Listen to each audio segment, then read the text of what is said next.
네, 이렇게 오랜만에 저 학술대에서 이렇게 프레젠테이션을 하게 돼서 기쁩니다. 오늘 말씀드릴 내용은 디지털 전환 시대 한국 교육 어떻게 대응하는가입니다. 디지털 대전환 시대라는 이제 용어가 사실 처음에는 이제 4차 산업혁명이라는 용어로 처음 아마 선보였던 것 같습니다. 이때가 2016년이었는데 그때 제가 이제 다보스 포럼에서 이야기가 처음 나왔을 때인데요. 그때 제가 런던에서 이제 에듀케이션 커미션 회의가 있어가지고 그때 이제 커미셔너들이 이제 다 같이 다보스 포럼이 끝나고 이제 런던에서 이제 다보스 포럼은 월드 이코노믹 포럼이고 월드 에듀케이션 포럼이라는 게 바로 이제 백투백으로 열리는데 그때 처음으로 이제 제가 커미셔너로 활동을 시작하면서 회의에 이제 하루 종일 그냥 이제 브레인스토밍 회의를 합니다. 그래서 커미셔너들이 상당히 뭐 유명한 리더들이 다 모여서 이제 이제 하루 종일 토론을 하는데 이때 많은 분들이 이제 다보스에서 4차 산업혁명 얘기를 다 듣고 런던으로 와가지고 그 충격이 계속 남아 있는 상태에서 이제 교육 얘기를 이제 하면서 정말 이 4차 산업혁명이라는 게 이제 몰려오는데 그 팔러스 메이커들이 가장 주목해야 될 것이 교육 분야인 것 같다. 이렇게 이제 세상이 바뀌면 결국은 그게 사람들의 역량을 이제 바꿔주고 그 변화에 대응을 하게 만들어줘야 되잖아요. 그래서 이 새로운 세상에 교육을 어떻게 바꿀 것인가에 대해서 하루 종일 토론했던 기억이 납니다. 그때 저도 너무 많은 이게 감명도 받고 영감도 받아서 그때 제가 이제 KDI 대학원 교수로 있을 때인데 바로 이제 한국에서도 그런 포럼을 만들어 가지고 이제 계속 4차 산업혁명에 대해서 이야기를 시작했던 기억이 나고요. 마침 또 한국이 이 다보스 포럼 끝나고 바로 알파고가 이제 이세돌 기사를 이기면서 사실 이제 대중들한테도 많이 알려졌죠. 어떻게 보면 한국이 가장 빨리 4차 산업혁명이라는 거에 대한 이제 사회적 논의를 시작한 나라입니다. 2016년도에만 해도 뭐 다른 나라들 가보면 아직까지 4차 산업혁명이 뭔지 잘 모를 텐데 이세돌 기사가 그래도 한판 이기고 하면서 굉장히 드라마틱한 이벤트가 있었죠. 그래서 이제 대한민국이 그래도 빠르게 이 분야에 대해서는 그래도 사회적 담론이 시작된 것 같고요. 그래서 디지털 대전환 시대에 이제 여러 가지 준비를 하고 있는데 저는 이제 이때부터도 교육이야말로 정말 가장 중요한 분야라고 생각을 했습니다. 그러다가 이제 제가 이제 갑자기 또 이제 교육부를 맡게 되는 이제 이제 상황이 돼서 제가 이제 평소에 이제 2016년 이후에 제가 에듀케이션 커미션에서 계속 일을 하면서 이때 이제 에듀케이션 커미션의 리더들하고 같이 이제 시작했던 게 에듀케이션 워크포스 이니셔티브라고 해서 그럼 교육을 바꿔야 되고 교육을 바꾸려면 교사를 바꿔야 되는데 교사를 어떻게 바꿀 건지에 대해서 이제 이니셔티브를 하나 만들어서 제가 체어를 맡게 됐습니다. 그래서 이제 그 미션이 이제 AI 시대 그럼 어떻게 AI 시대를 교사들이 이제 새롭게 가르치고 새로운 내용을 가르칠 건가에 대해서 그때부터 제가 이제 워싱턴 DC에 오피스가 있습니다. 그래서 이제 저는 한국에서도 있다가 또 한 1년 안식년도 보내고 하면서 계속 이제 이제 커미션의 이니셔티브에서 이제 체어 역할을 하면서 많은 고민도 하고 뭐 솔루션도 개발하고 그래서 그때 나왔던 게 이제 하이터치 하이텍이라는 이제 이니셔티브였는데 그걸 또 베트남에 가서 또 실행도 해보고 그러다가 이제 베트남에서 굉장히 성공적이었습니다. 나중에 좀 이야기하겠습니다만 하이터치 하이텍이 그래서 그거를 이제 한국에서도 빨리 해야 되겠다. 뭐 제가 아무리 글로벌 활동을 하지만 한국의 변화에 내가 책임을 있는 사람으로서 또 꼭 뭐 정부에서 일해야만 하는 건 아니니까 아시아 교육협회라는 이제 민간 단체를 만들어서 그때 이제 또 대학이랑 또 학교들 몇몇 이제 리더들하고 같이 현장에 접목하는 일을 시작을 했었는데요. 그러다가 이제 교육부로 오게 됐습니다. 그래서 이제 교육부에서 제가 이제 당연히 제가 고민하던 것들을 이제 정책으로 옮기기 위해서 시작했던 게 AI 디지털 교과서 프로젝트입니다.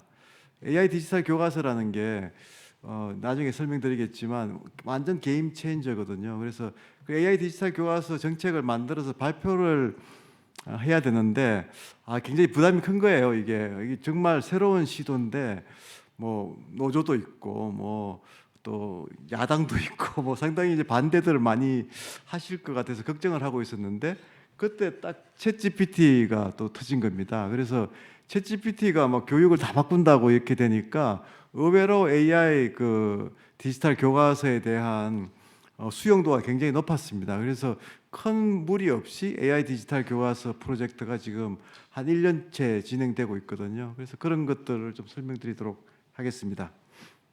그래서 저는 디지털 대전환 시대에 제가 교육부 장관을 맡은 게 어떻게 보면 좀 운명이다. 그리고 사실 제 친구 그 글로벌 커미션에 있었던 친구들은 뭐 좀 금방진 얘기입니다만 대한민국이 참 운이 좋은 나라다. 어떻게 네가 그 디지털 시대에 계속 우리랑 같이 고민하다가 교육부 장관으로 또 이렇게 한국 교육을 이끌게 됐냐 이렇게 이야기를 합니다. 사실은 뭐 제가 운이 좋은 건지 모르겠습니다만 하여튼 계속 그 노력을 하고 있는데요. 그 설명을 좀 드릴까 합니다.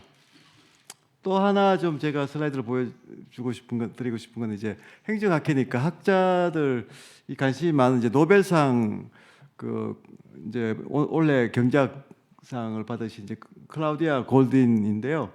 제가 이분이 이제 그 노벨상 받을 때 사실 한국에 많이 소개된 책은 커리어 앤 패밀리라고 해서 이제 이분이 이제 그 경제사학자거든요. 그래서 이제 여성의 이런 여러 가지 사회적 지위가 한 100년 동안 센츄리롱 전이라고 되어 있는데요. 어떻게 이렇게 이제 인프루브 되어 왔는지를 쭉 밝히는 책이었는데 굉장히 명저입니다. 역시. 그런데 그 이전에 이분이 쓴 책이 이제 이분 남편이죠. 카츠 교수랑 같이 쓴 책인데 그 제목이 Race Between Education and Technology라고 이것도 한 100년간의 교육과 이제 기술 발전의 역사 가지면서 쓴 건데 굉장히 재미있는 관점이 있습니다. 여기서 이제 강조한 게 교육이 그 기술 변화에 뒤처지게 되면 경제 성장도 둔화되고 또 그 형평성도 굉장히 악화된다. 그런데 교육이 기술 성장을 앞지르거나 이제 바짝 추격을 하게 되면 그러면 성장도 훨씬 빨라지고 이제 형평성도 좋아진다는 그 미국의 이제 100년간의 그 100년이 넘는 역사를 통해서 이렇게 이제 에비던스를 가지고 기술한 아주 명저입니다. 근데 이게 이제 그 여성의 지위 또 이제 그 경제 성장과 기술 또 교육 이런 큰 주제를 가지고 이제 한 100년의 역사를 가지고 한 책들이 두 책이 다 아주 좋은 명저들입니다. 근데 이제 저는 The Race Between Education and Technology 읽으면서 미국은 한 100년 동안 사실 역사적으로 그렇게 보여줬지만 우리는 대한민국은 한 70년의 훨씬 더 짧은 역사 속에서 교육의 힘이 얼마나 강하게 그 국가를 바꿔왔는지 어떻게 보면 교육이 기술보다 더 앞섰거든요, 우리는. 그래서 성장도 더 빠르고 형평성도 굉장히 줄여왔는데 교육의 동력이 떨어지면서 성장도 느려지고 형평성도 악화된 부분이 있어서 이게 미국의 역사이기도 하지만 한국이 오히려 더 축약적으로 더 강하게 보여준다 이렇게 평소에 생각을 했었거든요. 그런데 이제 이분이 또 노벨상 경제학상을 받았습니다, 원래. 그래서 좀 말씀을 드리고 싶었고요. 이분이 또 천착한 이제 그 여성 지위 이슈는 한국이 어떻게 보면 정말 어떻게 피크에 와 있죠. 지금 출산율이 이분이 처음 인터뷰하는 거 보니까 0.86 그 데이터를 가지고 이야기했었는데 바로 그 후에 데이터가 0.76으로 떨어졌었거든요.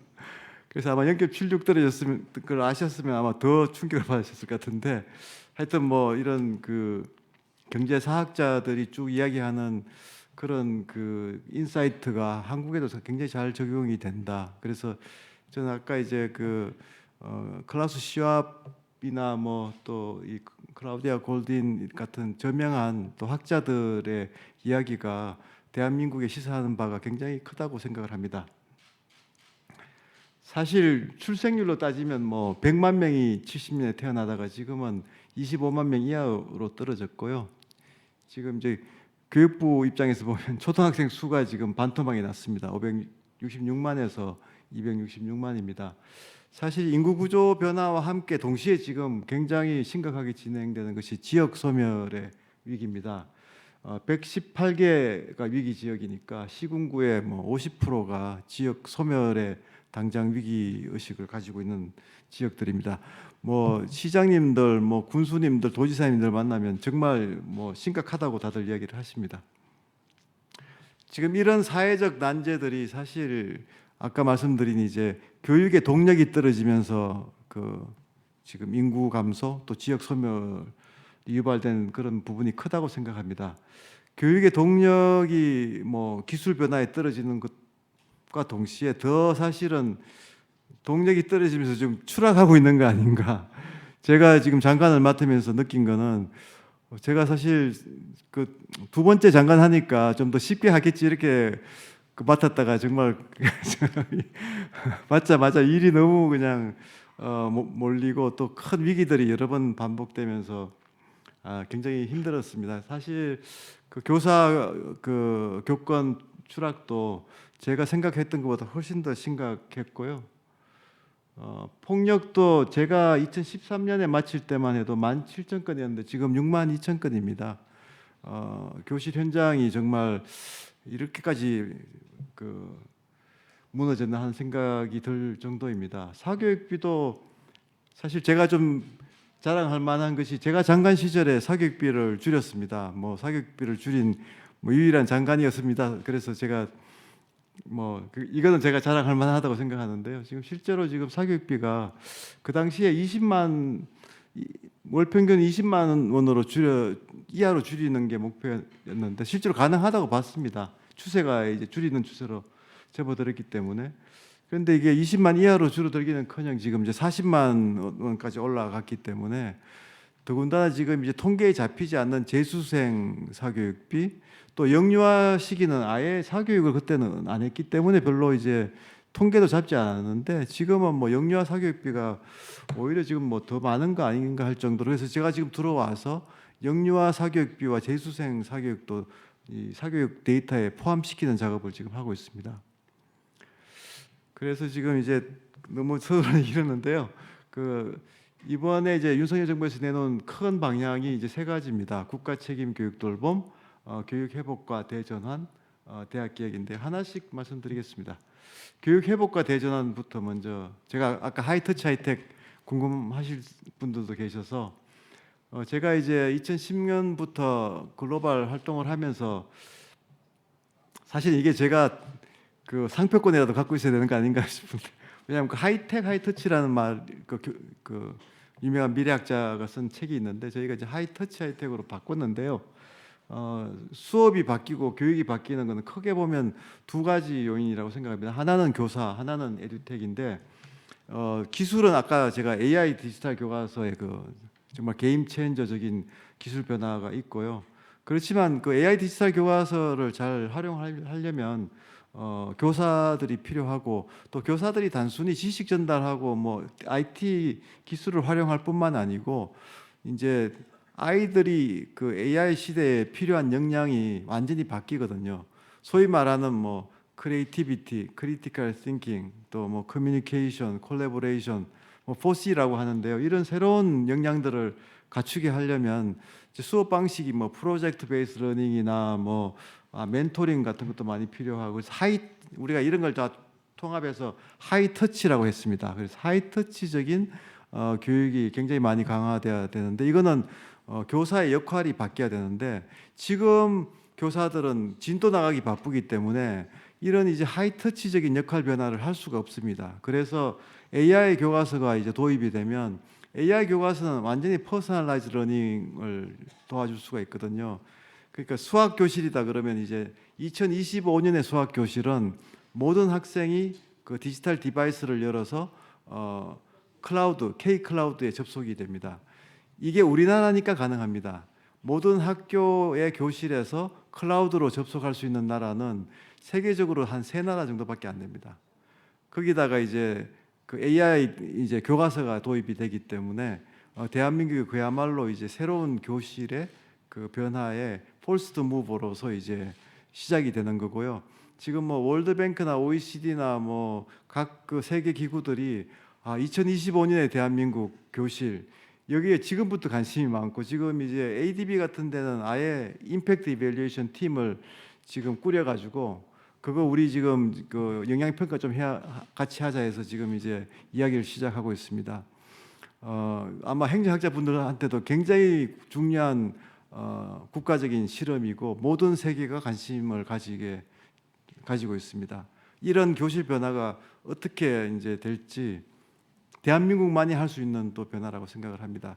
이 변화를 준비하기 위해서 지금 내년에 거의 한 7, 8천억 정도의 예산을 확보해서 교사 역대급 교사 연수에 들어갑니다. 교사들이 이제 그 새로운 AI 디지털 교과서를 활용할 뿐만 아니고 하이터치적인 새로운 교수 학습 방법, 프로젝트 학습이라든가 멘토링이라든가 이런 쪽을 저희들이 연수를 계획하고 있습니다. 그래서 이제 정말 이제 대전환이 시작된다, 저는 그렇게 생각합니다. 교과서 개발은 뭐 오히려 교사 연수에 비하면 쉬운 부분이 있습니다. 우리가 워낙 그 기술이 강한 나라이기 때문에 소위 이제 그 코스웨어라고 합니다. 수업에 활용되는 이제 소프트웨어를 코스웨어라고 하거든요. 근데 그 코스웨어 개발이 실제로 사교육은 이미 많이 되고, 아마 여기 지금 학부모님들 계시겠지만 이미 사용하는 학부모님들 계실 거고요. 이게 이제 학교에서 사용된다는 게 이제 다른 점이고, 그 이제 이걸 위해 가지고 교과서를 출판하던 종이책을 출판하는 이제 퍼블리셔 출판사들이 지금 AI 기술 회사들하고 지금 이제 컨소시엄을 맺어 가지고 준비를 하고 있습니다. 저희가 뭐 매칭데이나 이런 걸 통해서 이런 이제 출판사들이 기술 기업들하고 적극적으로 협업할 수 있도록 그렇게 환경을 제공하고 있습니다. 그래서 저는 이게 활성화되면 AI 디지털 교과서가 이제 교실 안으로 들어오면 그 디지털 툴들이 또 필요하거든요. 그러니까 이제 뭐 학습 플랫폼이라든가 이런 것들이 당연히 같이 들어가기 때문에 그런 것들이 이제 소위 에듀텍 생태계를 만들 거고, 기존에 우리가 사교육이 아까 뭐 엄청난 이제 시장인데 이 사교육 시장이 새로운 이제 그 에듀텍 산업으로 전환될 수 있다. 공교육의 파트너로 전환될 수 있다, 이렇게 생각합니다.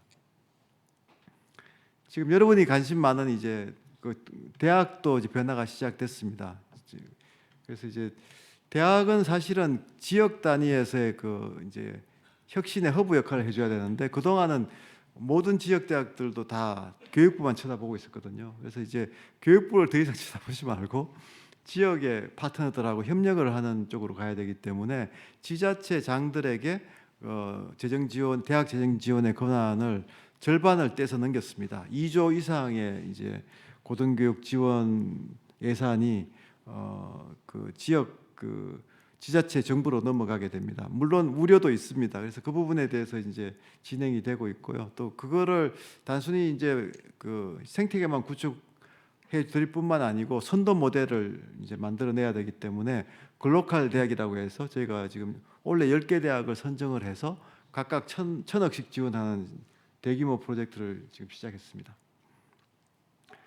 그래서 지금 이제 큰 차이는 바텀업 변화입니다. 그래서 이게 저희가 과거에 글로컬 대학, 과거에 대학을 지원할 때는 정부가 이제 공문 내려가지고 이 공문에 맞춰가지고 보고서 써오십시오. 그러면 그 중에서 뽑겠습니다. 근데 그게 아니고 5페이지 컨셉 노트를 제출하시면 그 중에서 아이디어만 보고 우리가 선정을 해서 그 좋은 아이디어들이 실현될 수 있도록 교육부가 지원하겠습니다. 이렇게 이제 바텀업으로 바꿨는데 그게 정말 폭발적인 그 관심을 불러일으켰습니다. 많은 대학들이 각자 브레인스톰을 해서, 그래서 제가 나중에 이제 한 100몇 개의 이제 혁신 기획서가 5페이지짜리가 이제 교육부에 취합이 됐는데 교육부 공무원들도 깜짝 놀랐습니다. 그래서 제가 공무원들한테 아니 왜 우리가 이걸 다 그동안 교육부가 혼자서 하려고 했냐, 이렇게 지역에 맡기니까 훨씬 더 좋은 아이디어들이 많이 나오지 않냐, 이렇게 좀 이야기를 했었습니다. 계속 이제 해서 30개까지 선정을 할 생각이고요. 규제 개혁은 이제 뭐 상당히 지금 진도가 많이 나갔습니다. 그래서 지금 우리가 이제 대학 규제 혁신국이 있어가지고 거기서 규제 개혁을 주로 담당했는데, 제가 그 국장한테 미션을 줄 때 1년 동안 열심히 규제 개혁 다 하고 이 국은 폐지할 거니까 규제 개혁을 다 하면 뭐 국이 있을 필요가 없잖아요. 그래서 그 여기 행정학 하신 분들이니까 사실 규제 이론 중에서 그 중요한 이론입니다. 그래서 저는 이제 당신이 마지막 국장이다, 이 국에.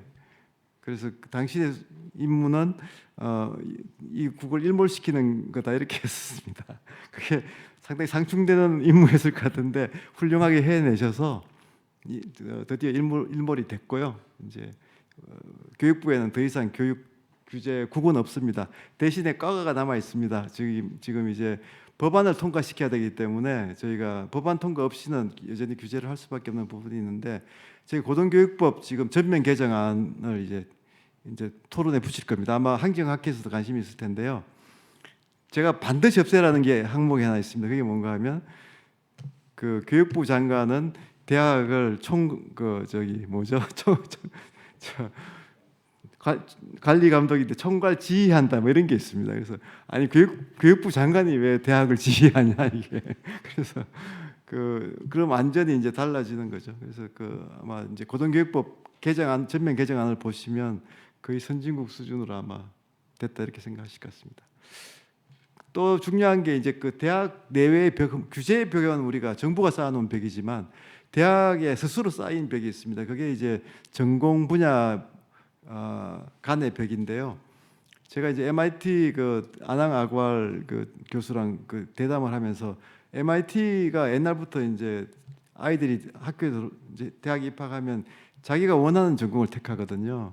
근데 MIT는 전공 분야별로 다 초일류 교수들이 있는데 그 학생들이 컴퓨터 사이언스만 채택하면 어떡하냐, 그렇게 했더니 실제로 그렇다는 거예요. MIT 학부 학생들의 60%인가가 컴퓨터 사이언스 전공을 택한답니다.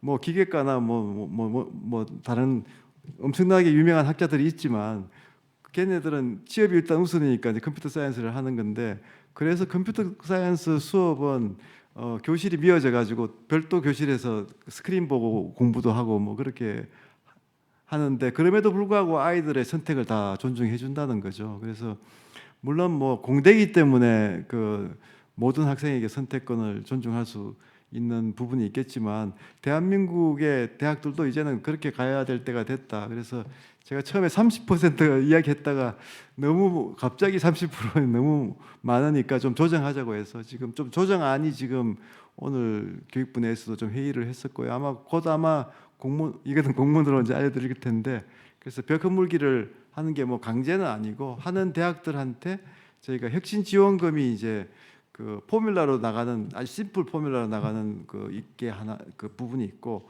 그 인센티브가 들어가 있습니다. 혁신 지금 이제 교육부가 대학에 지원해드리는 그 등록금을 규제하는 대신에 지원해드리는 이제 그 지원금인데요. 그게 이제 그 중에 한 40~50% 되는 인센티브는 적어도 벽 허물기를 하느냐에 따라서 좀 결정을 하도록 하자, 이렇게 지금 진행하고 있습니다.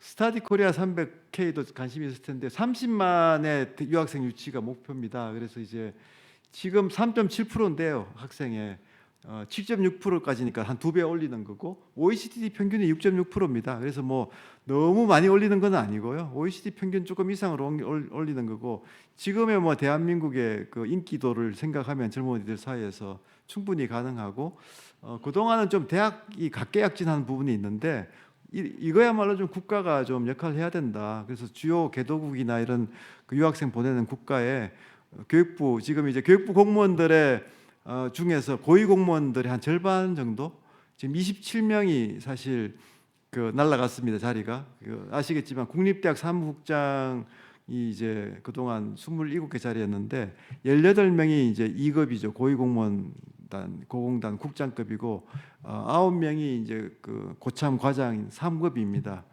그러니까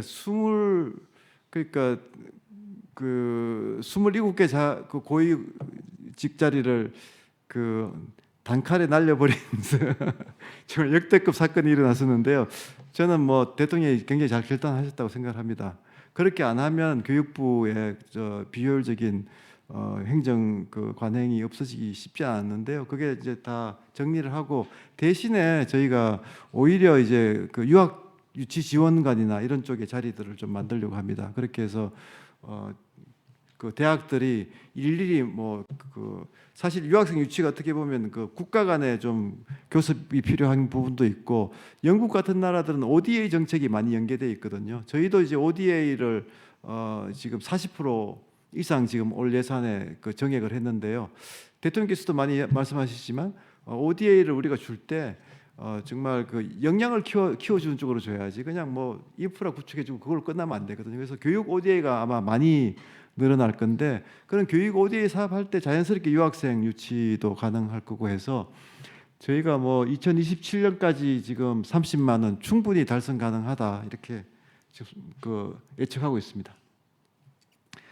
이런 이제 큰 변화에는 이제 동력이 필요합니다. 이게 이제 엔진이 필요한데 저는 그 지방 시대의 엔진이 굉장히 그 강력하다고 생각합니다. 제가 지금 지역을 계속 다니고 있고 글로컬 대학도 가보면 변화에 대한 그런 그 힘이 지역 대학이 훨씬 더 강합니다. 위기가 기회이기 때문에 우리가 이제는 움직이지 않으면 학생도 없고 이제 잘못하면 다 망한다 이런 게 있는 거고 또 지자체에서는 우리 뭐 교육을 지금 바로 세우지 않으면 지역 다 소멸한다 하는 그런 위기 의식이 있습니다. 그래서 이제 그런 AI 교육이라든가 지금 뭐 말씀은 제가 자세히 설명드릴 시간이 없습니다만 유보 통합, 넓음 학교, 뭐 자율형 공립, 협약형 특성화 등 이제 중요한 개혁 어젠다들을 그냥 이제 중앙에서 그냥 정책 만들어서 그냥 내리는 게 아니고 지역의 그 동력을 활용하기 위해서 교육발전 특구를 지정해서 이제 특례로 해서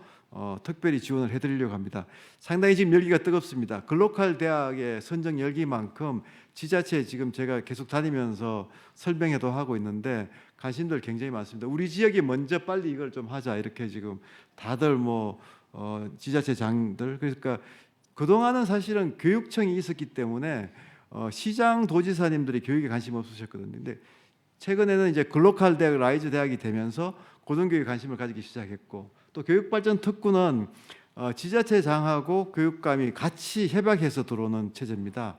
그러다 보니까 자연스럽게 그동안 이제 분리됐던 교육행정과 일반 행정이 통합되는 모습도 있고 큰 변화를 할 때는 결국은 교육의 좁은 울타리가 아니고 예컨대 뭐 넓은 학교의 개념은 뭔가 하면 1시가 딱 되면 아이들 다 집에 보냈거든요. 초등학교를. 그런데 1시부터 퇴근 시간까지를 학교에서 아이들이 시간을 보낼 수 있도록 하면 특히 이제 직장인 있는 엄마들은 너무 환영하실 거잖아요. 그래서 그렇게 하려면 1시부터 그 퇴근 시간까지의 프로그램은 학교만 할 수는 없거든요. 그래서 뭐 그 대학도 참여할 수 있고 또 뭐 스포츠 클럽이나 이런 데는 또 뭐 체육협회나 뭐 축구협회나 이런 데서 할 수 있기 때문에 또 예술 단체가 할 수 있고 그래서 이런 이제 시의 다양한 그 재원들이 소위 방과후 프로그램에 다 들어올 수가 있습니다. 그래서 그런 걸 하려면 당연히 이제 교육발전 특구 개념으로 하면